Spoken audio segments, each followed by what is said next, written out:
Unfortunately, I have lots of truthful friends.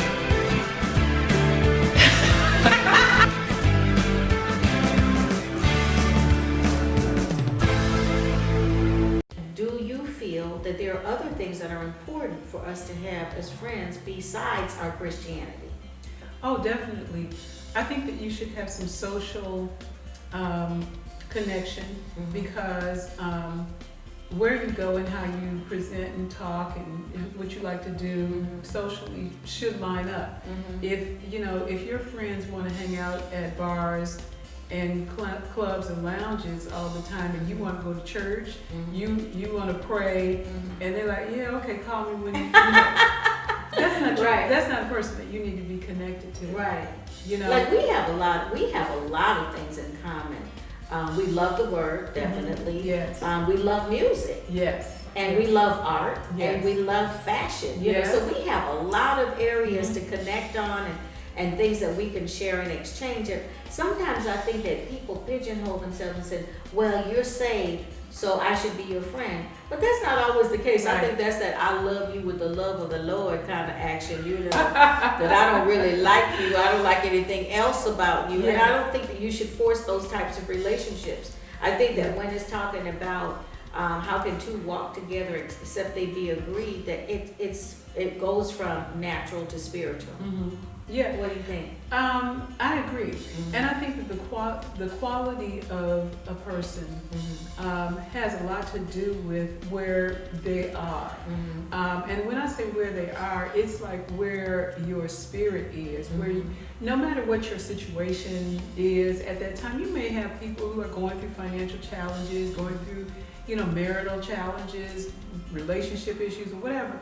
But if that's a quality person, a godly person, a person who is joyous, then you have some stuff that you can communicate on. Yeah. And it really does help you to infuse the God into everything, every aspect. Whether we're shopping or whether we're, trying on new makeup, whatever it is. Yeah. There's just a fun atmosphere around the music, you're doing different endeavors, but I can relate. Yes. And everything in your friendship, there ought to be stuff that you feed into, that you help the other person with, that you say, well, what do you think about this? And a person can say, you know what, we need to really look at this aspect. Yes. Because your friend needs to be able to tell you the truth. Exactly. Even when it's not what you want to hear. That's true.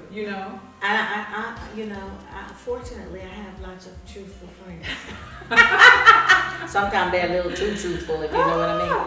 But that was one of the things I enjoyed about us, because we shared different things on different projects we were working on, and you were able to speak into those things and advise me, and vice versa. Yes. And there was just this organic feeding. Yeah. And I believe that feeds our souls as well. That active exchange of ideas and enlarging on things that God has given us to do is really good. And then the other thing is, I would like to advise you to we get to choose our friends, but I would advise that you allow God to choose your friends.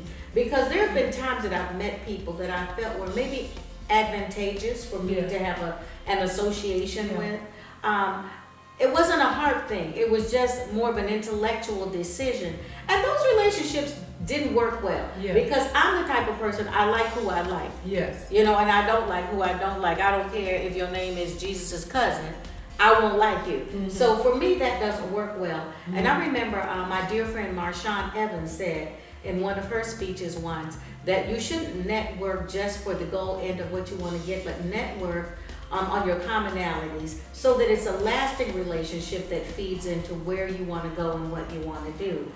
The best networking really is having good friends that walk with you, champion you. They become your Joshuas and your Calebs, as opposed to, oh, this person knows so-and-so, so I'm going to connect myself to them. Make sure that it's a genuine relationship that's authentic from the heart, so that it lasts, even if they are someone that can do something for you. Even if there's someone who can't do anything for you, but undergird you with prayer. And you have to know where friendships fit, where they end as well. Do you think they end? Yeah, they do. Okay. There are seasons where you outgrow a certain level of friendship. And maybe it's because a person has decided that they're going to stop growing. And you may have to love them from a different perspective. That's good. But moving forward in the next season of friendship means that, you know what, it's time for me to move on. And I still love you, and you don't even have to have a conversation, but you just begin to grow into another place and find some new friends. A lot of times we get stuck in relationships of friendship.